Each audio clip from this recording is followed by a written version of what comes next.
What's up guys, it's Morrany here and welcome to my Temporis 7 OSATOPIA class tier list video.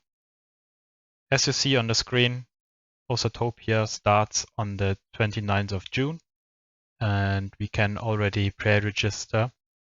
When you want to pre-register, go to the Dofus website and there you find also some information about this year's Temporis. This year's Temporis is all about summoning creatures. And you can start with one of these four creatures here, one for the water, one for the fire, one for the air, and one for the earth element. And during Temporis, you can involve it.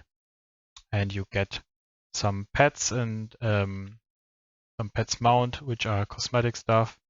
And you can drop the gear from monsters. And here we can see what we get from pre-registration. We get this Obnubur glass, which restores 50 HP. And when you consume it, you can drop it again from a fight if you are pre-registered. That's pretty good. That's very helpful at the start of the fight, at the start of Temporis.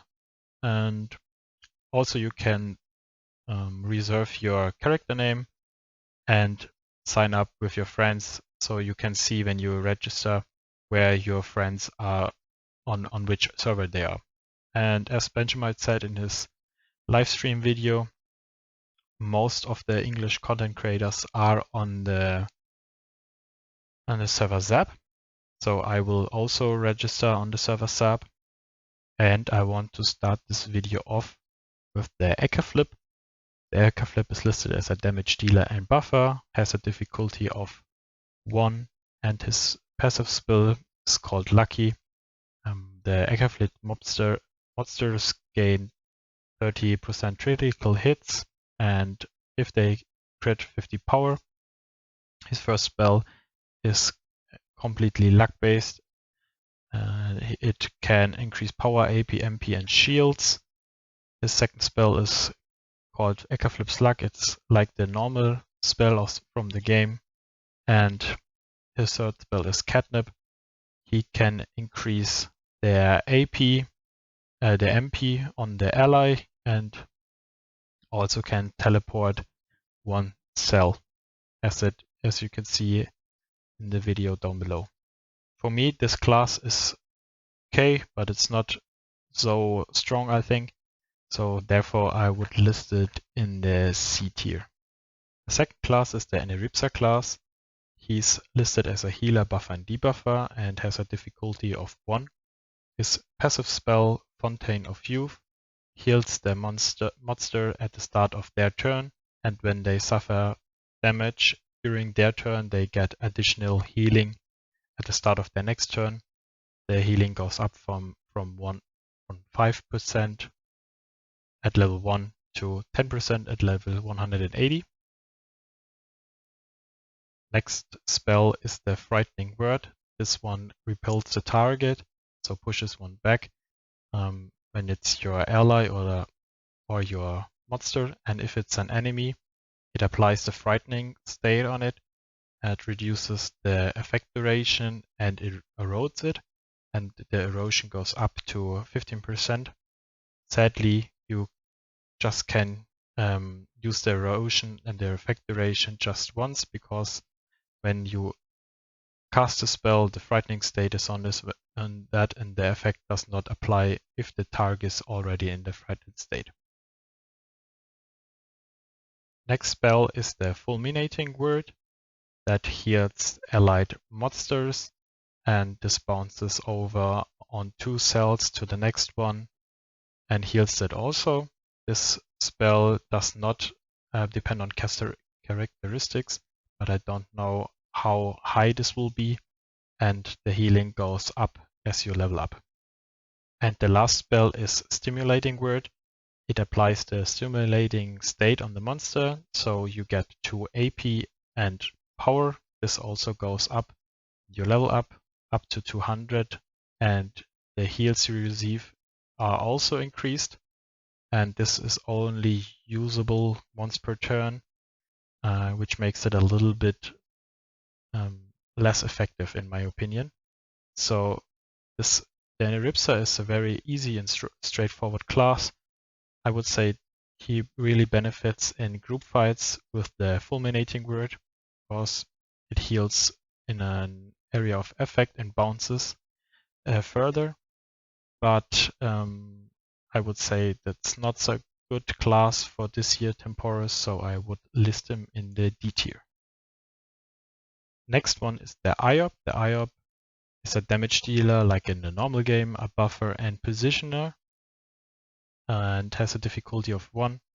His starting spell is Atheist. The monsters gain close combat damage when summoned, so they gain 15% infinitely, and every time they hit the other monster in close combat, they gain additional 3 melee damage for 2 turns, stackable 5 times. So in total, you can get up to 30% melee damage. And when the monster starts its turn not adjacent to an enemy, it gets AMP, so you can go to the target. And when you start the turn next to the enemy, you gain shields. Next spell is Intimidation. It pushes 3 thals, gains lock, and on an ally gets lock, and on a target it erodes it.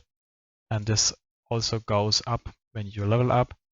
And I think that's pretty helpful when you push an allied monster into the game, into the fight, and it increases its lock because you benefit from close combat in a damage increase. The next spell is Duelist Block. For 1 turn, if the target suffers damage, applies shield points on it, and that's stackable 3 times. I don't know exactly how this should work. As we can see in the video down below, when the turtle gets attacked by the gobble, it loses shield points, but also gains some shield points. I don't know if that is mean with stackable 3 times, or it is mean that 3 times the same spell can applied on the same monster. I don't know, but I think that's a very good spell. And the last one is Pouch. It reduces the target enemy's close combat resistances and also goes up when you level up. The recast interval is 2 turns, pretty short I think, and in combination with all the other close combat abilities, it's a massive damage dealer in close combat. And when you run this IOP class in a group where you have some buffers, I would say that's a very, very good class, and I would list it as a OP class because of its team capabilities. We continue with the Kra. He is listed as a damage dealer, buffer and debuffer. Difficulty is 1, and he's quite similar to the IOP, just from the distance. When a monster is summoned, they gain 1 range and 5 range damage infinitely, and always when they hit, they gain additional 3% range damage. Is also stackable 5 times. And the next spell is called Time Delay Arrow. When you cast this spell on an allied monster, in the first turn it reduces the range damage and removes unparable MP, so -1 MP. And in the next turn you get an increase in range damage and MP, and it's castable every 2 turns. The next one is Dispersing Arrow. It's quite similar to the normal spell from the normal servers, and it's also recastable every 2 turns. And the third spell is Retreated Arrow. Costs 3 AP and just pushes back. So in my opinion, the AP costs are a little bit too high. You can use it 2 times per turn, and the pushback cells increase when you level up. Overall, I would say this class is good for range, and also for starting players, but it lags a lot in close combat or in mid-range, and the recast intervals are really high, so I would rate the Drag class also in the C tier. The fourth class in this video is the Feca. He is also good at tanking and protecting, a difficulty of 1, and his passive spell is Protector. Every monster places a glyph around them at the end of their turn, and this glyph reduces final damage. Sadly, it's not displayed how much, and if you step into it, you get shield points to your allies. The first spell is Feca Shield. This one is quite similar to the normal one. It reduces damage, and when you level up, you have the possibility to use it 2 times per turn, which is pretty good, I think, especially when you are in a team. The next one is Barricastation.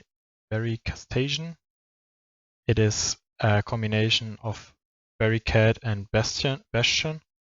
And the first turn you get an invulnerability to close combat, and on the next turn you get invulnerability to range damage. And as you level up, the recast interval goes down, which is pretty good. And the next one is Teleprotection. It's a combination of the spell Teleportation and what's it called, Rampart, I think. It teleports you on a cell, and in an area of effect, it's 2 cells. It reduces damage, and when you level up, the reduction is also increased. Overall, I would say the Feca is a good class, but only in a team composition. So I would rate him in the B tier. Next one is the Sacrier class, listed as a positioner, tank, and damage dealer. Difficulty is already 2, and his passive spell Punishment gains power on monsters when they suffer damage. This is stackable 5 times. This goes up from level 150 to level 190 to for 200 power. And when they suffer range damage, their AP and Vitality is increased for the next 2 turns, and when they suffer close combat damage, their MP and MP parry is increased for the next 2 turns. This also increases over time when you level up.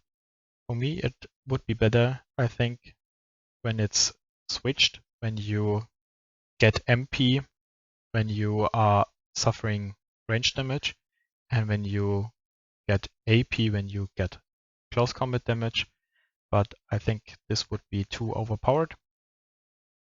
The next one is Attraction. This is quite similar to the normal spell on the normal server. You can use it up to 3 times on level 130, and when you level up, it always goes 1 usage up. The next one is Vital Sacrifice. You sacrifice an amount of your HP, 10%, and you can heal the monster in the area of effect, that's 2 cells, by 10%, and increase their final damage by 10% for 1 turn as well. For me, it's very interesting to see how you can get your health back as a Sacrier when you can't do any damage. Because as I understood this correct, this year's Temporis is all about the monsters, like the Pokemons. The caster can't do any damage, but maybe I'm wrong. So when you can't heal yourself up, then I don't know, Sacrier is a little bit, or this spell is a little bit useless. And the last one, Thorn Crown, that's similar to the normal spell. It redistributes 50% of the damage suffered to the enemies in a 2-cell area.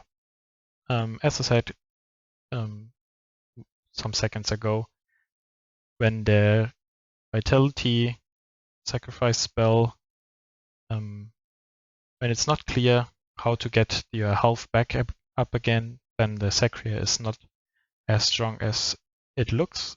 But if it's easier to get up your HP, then this class will be very, very good, I think. And I will list it at A tier when it's easy to get your health back. When it's not, it will go down in B or C. But I let him in the A tier.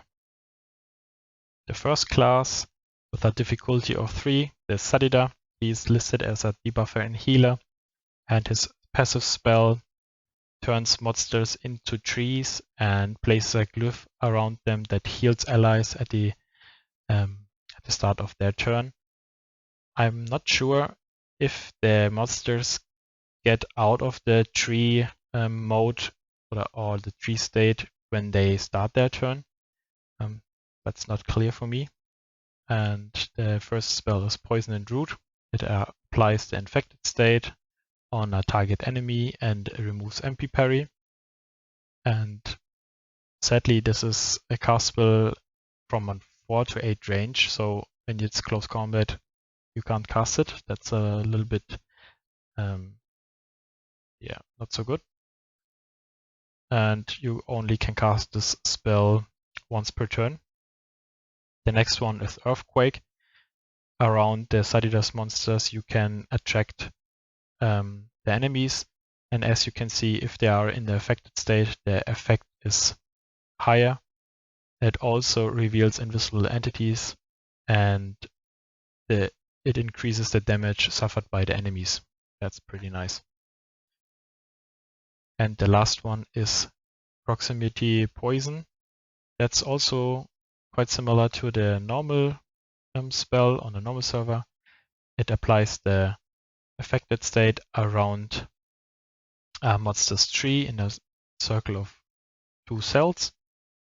And when an enemy hits an infected monster, it removes unparable MP and resistances. That's very, very nice. And when you're able to infect all the monsters on the map, it's very, very powerful, I think. But for me, it's not clear how the passive spell works. So I would list the Sadida in the B tier. The Osamodas is listed as a buffer and positioner with a difficulty of 1. And maybe it's the best class of this year's Temporis because of the name of this year's Temporis, OSATOPIA. But you will see. His passive spell, Spiritual Leash, revives a monster at the start of Osamodas' first turn. But I'm not sure how this will work, because when you just enter a fight and no monster was killed, which monster will revive? I don't know. When it's revived, it is revived with 50% of their HP and minus 30% resistances. This could be very, very powerful in my opinion. Also very powerful spell, High Energy Shot. This increases the final damage by 20%, increases their vitality, buffs AP and MP. This is castable once per turn, and as you level up, the stats also increase, especially the final damage up to 40%. It's a very, very powerful spell in my opinion for only 3 AP. The next one is Whip. It attracts monster towards the center of effect. If the cell is occupied, teleports the allied monster symmetrical in the relation of the target. As you can see in the video down below, the turtle is in between, and now it's get attracted. The turtle is in between, and it's get teleported symmetrical. And what's nice, you don't need any line of sight, and you can use it up to 3 times per turn, but you need a target. So if the turtle isn't here, you can't cast or attract the bug to this cell. You always need a target. That's a little bit shitty, but okay, I think. And the third spell is a damage sharing spell. As it says, it shares the damage in an area of effect across of one cell.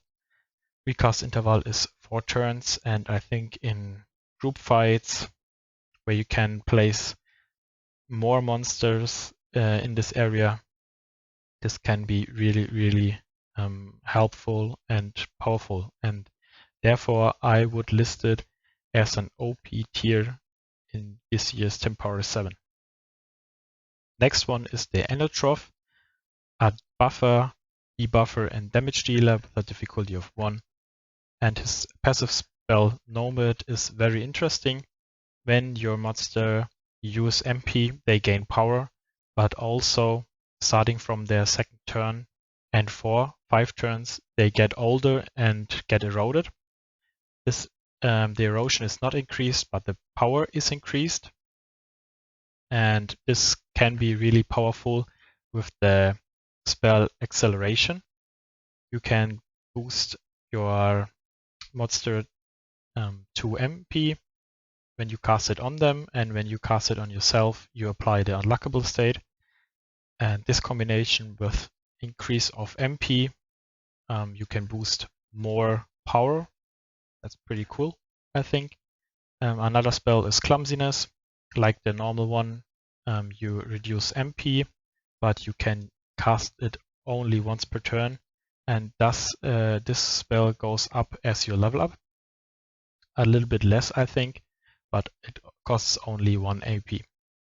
And the third spell is Chance. When you apply it on a monster, you increase the dodge in the first turn and power on the next turn. The recast interval is a little bit high, I think, but the dodge and power buff is very good. And in combination, again, with the Nomad passive spell, when your monster or monster gets locked, you can't use the passive spell, so the dodge is very good. And this makes the Enutrof a very easy to play class, I think, and a B tier class in this year Temporis. The 10th class is the Sram.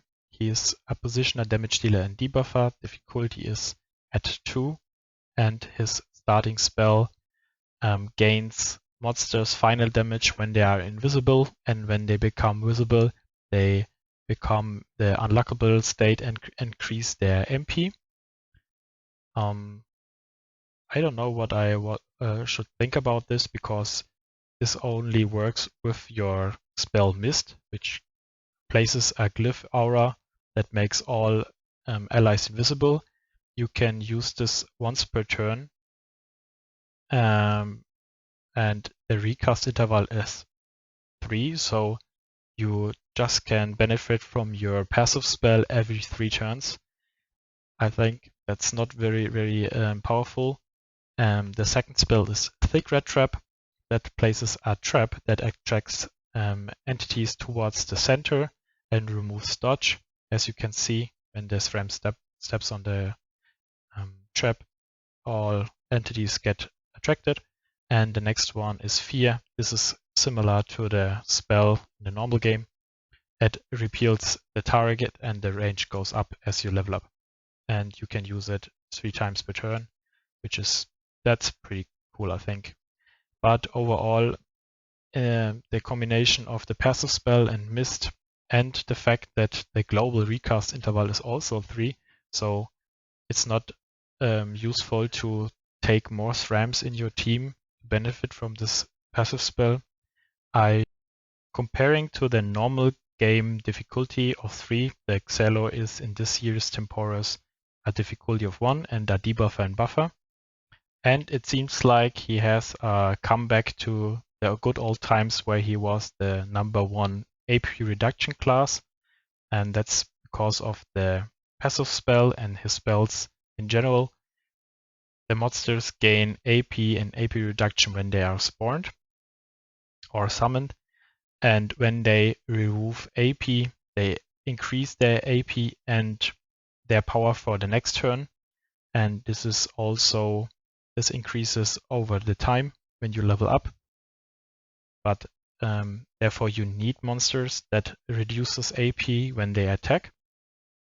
Another very powerful spell is Haziness. when you remove AP from a target, they increase the AP in an area of effect in the next turn, and this area of effect is 2 cells. The reduction goes up when you level up to -7 AP. And when I understood this correctly, when you have a high AP reduction characteristic on your character, it is transferred also to your monster.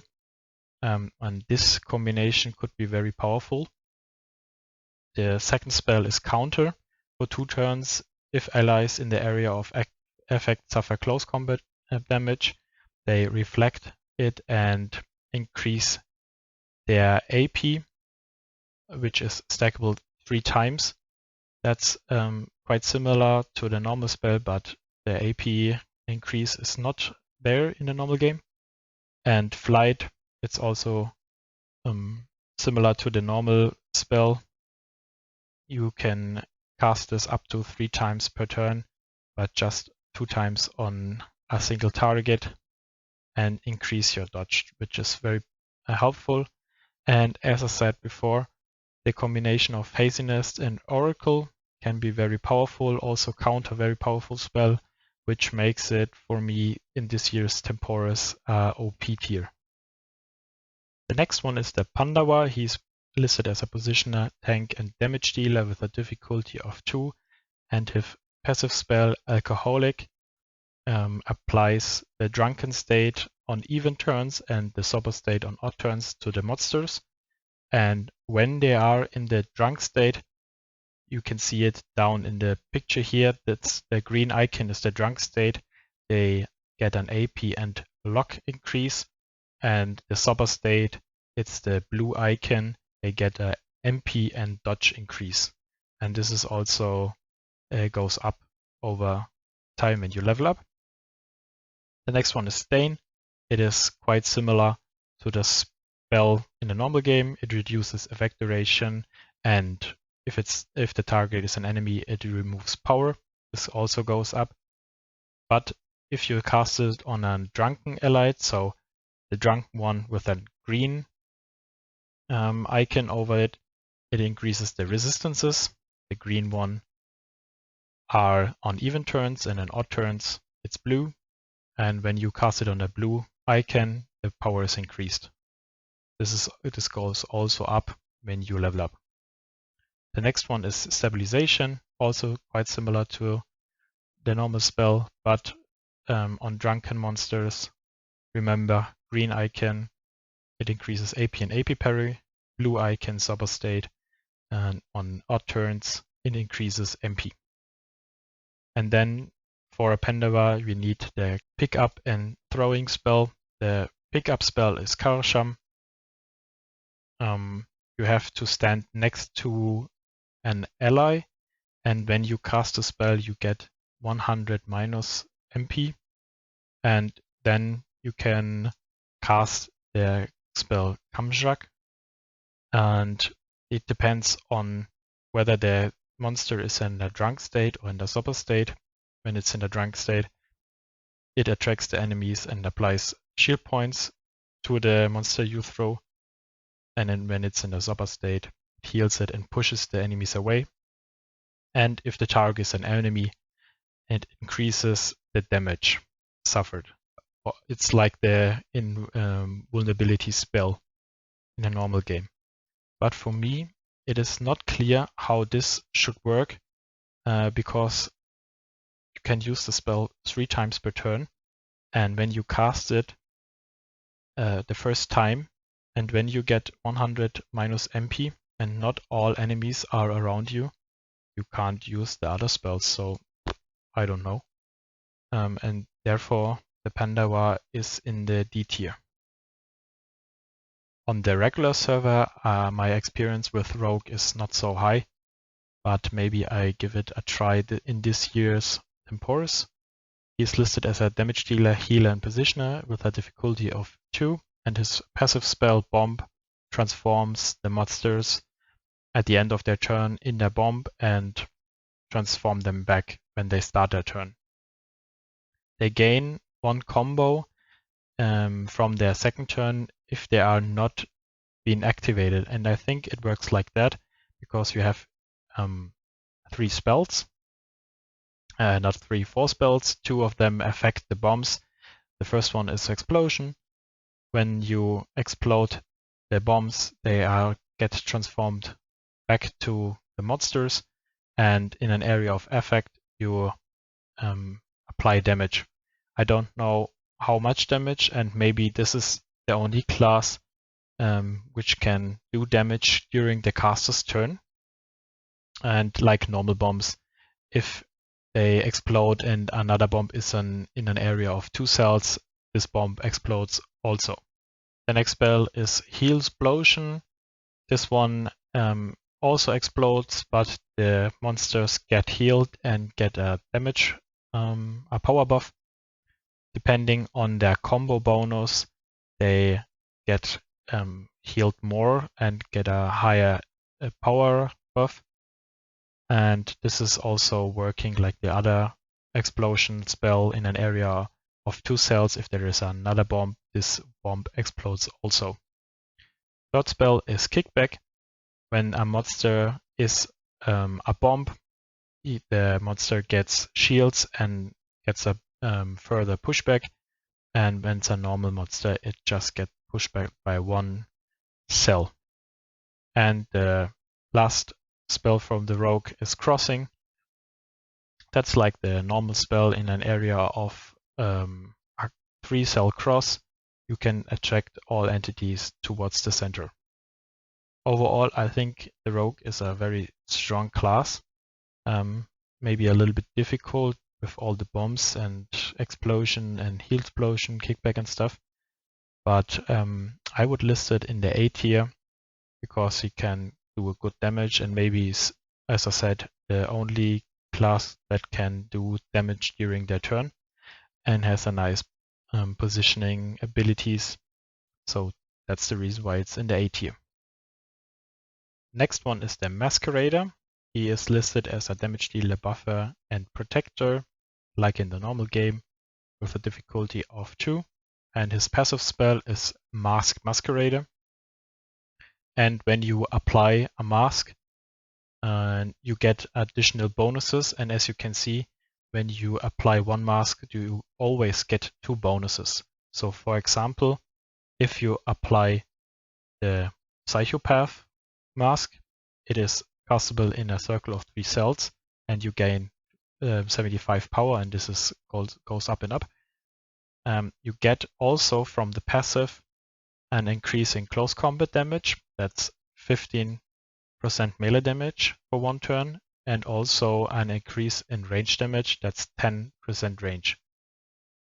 I think that's very, very powerful, and especially when you have many monsters in this area, and all other masks also have an area of effect of 3 cells. The Coward mask applies infinite MP and infinite dodge until you cast the other mask. This decreases over time. I don't know if this is correct, but that makes sense to me, because if you are higher in level, you don't need so much MP, but in the early game you need that. Interpret mask, you can heal 10% of the HP. Not heal, you gain 10% HP as shields and gain 20 luck. This goes up when you level up. And as a 4th spell, you have Stampede that teleports 1 cell and also gains 1 MP. This is recastable every 2 turns and costs only 2 AP. Overall, I would say the Masqueraider very, very powerful class in combination with the mask and the passive spell. Very variable, the high variety, and therefore I would list him as an A tier class. The Foggernaut is also very interesting. He is popular for his summoning skills with turrets stuff in the normal game. In the Temporis, he is also listed as a damage dealer, buffer, and healer with a difficulty of 2. And his passive spell called Evolution gains 1 evolution level starting from the second turn for every monster. And it also increases power every time it evolutes. And this goes up and up when at a evolution state of 360 power is very, very high, I think. And you don't have to do anything. The first spell is called Turretization. When you have a monster in a evolution 3 state, you can call the spell on them, and it turns the monster into a turret. You gain shield points, decreases MP, and you increase range. The stats go up as you level up. And very, very helpful, he deactivates the line of sight. So this could be very, very helpful. And what I have to say that the monster was in the evolution 3 state, and when it gets out of the turretization state, it is on the normal state, so evolution 0, not even 1, it's evolution 0. Second spell is called Scapander.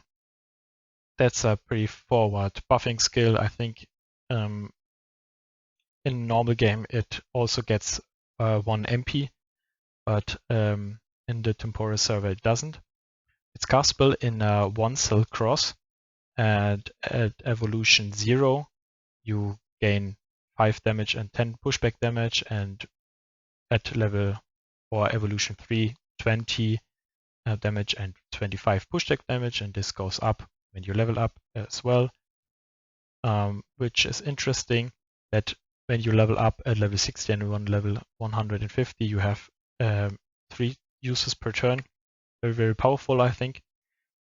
The next one is the healing spell called First Aid. It's similar to the normal spell, but as high as the evolution state is, the healing gets up and up.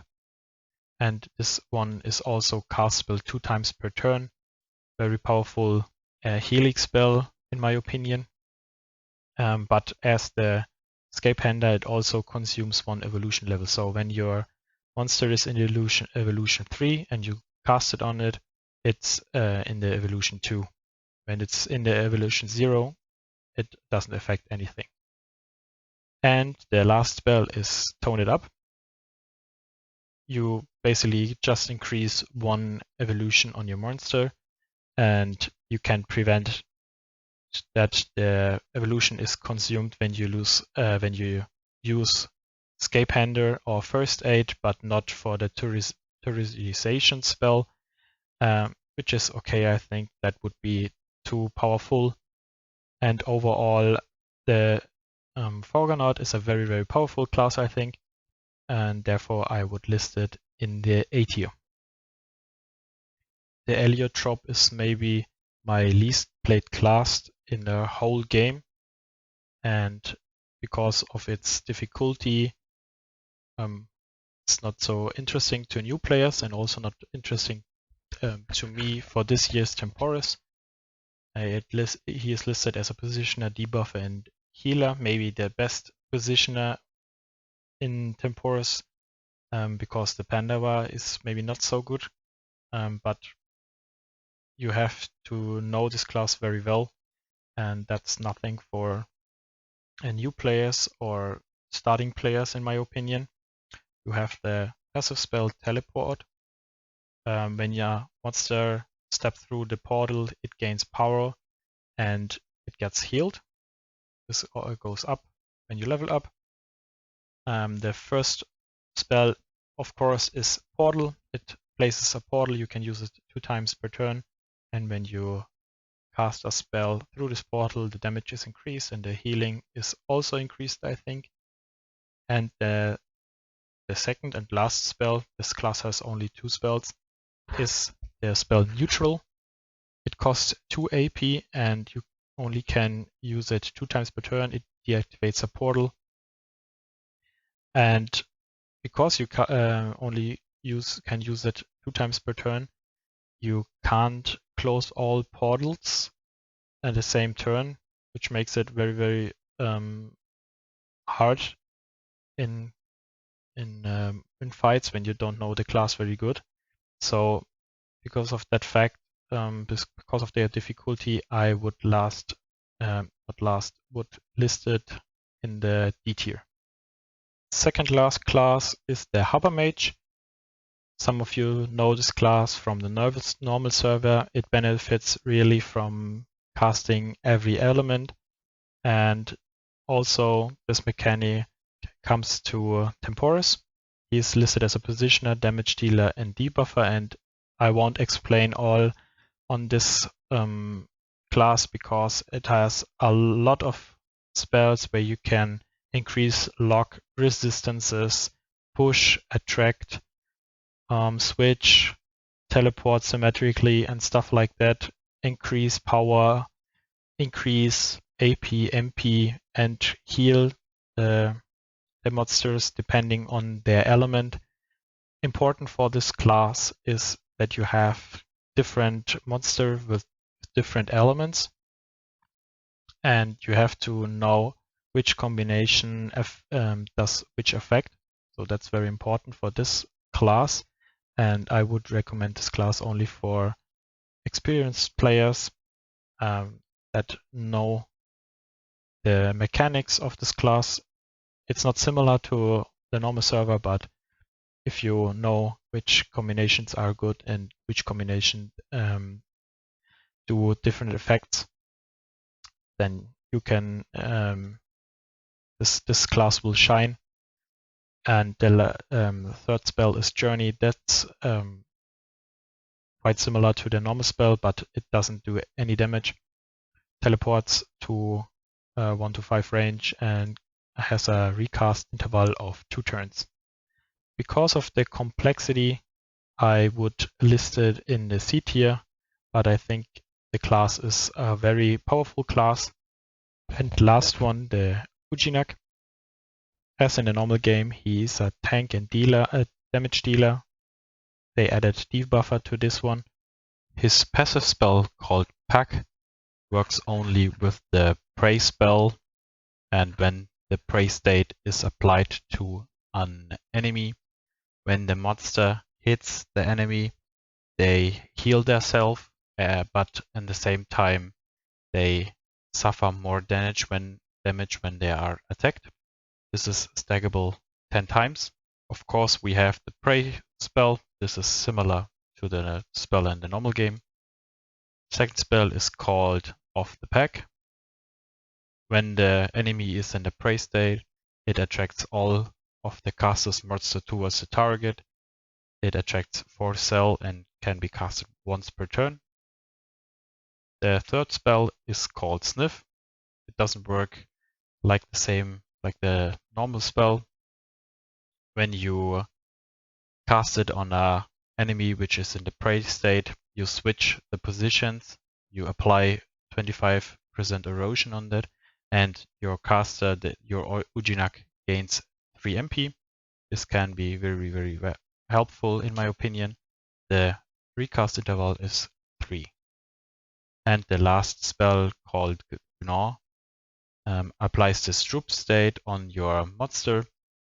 When you apply it on your monster, you increase the pushback damage, lock, and power. This also goes up when you level up. And when your monster suffer range damage, you get additional pushback damage, lock, and power. And you can cast this every turn. And because of the fact that you only can use the passive spell with the spell Prey, I would put the Ouginak in the D tier because it makes it a little bit harder to use all of the potential of this class, and therefore in the D tier. And that's it. This is my Temporis 7 tier list. What I want to add at this point It is just based on the data you get from the pre-registration page and on my personal opinion. And something what is maybe more important, you can change your class during the Temporis event with a class change potion. If I remember correct, somebody wrote on the Dofus Reddit site that you can get it from an NPC. If there are more information, I will make another video that should help you to get started on the Temporis server event. And I hope you enjoyed this video. If you do, leave a like for this video, subscribe to the channel, and write your comments in the comment section down below if you have any recommendations or if something is not clear at this point. Thank you, have a nice day, and we see the next time.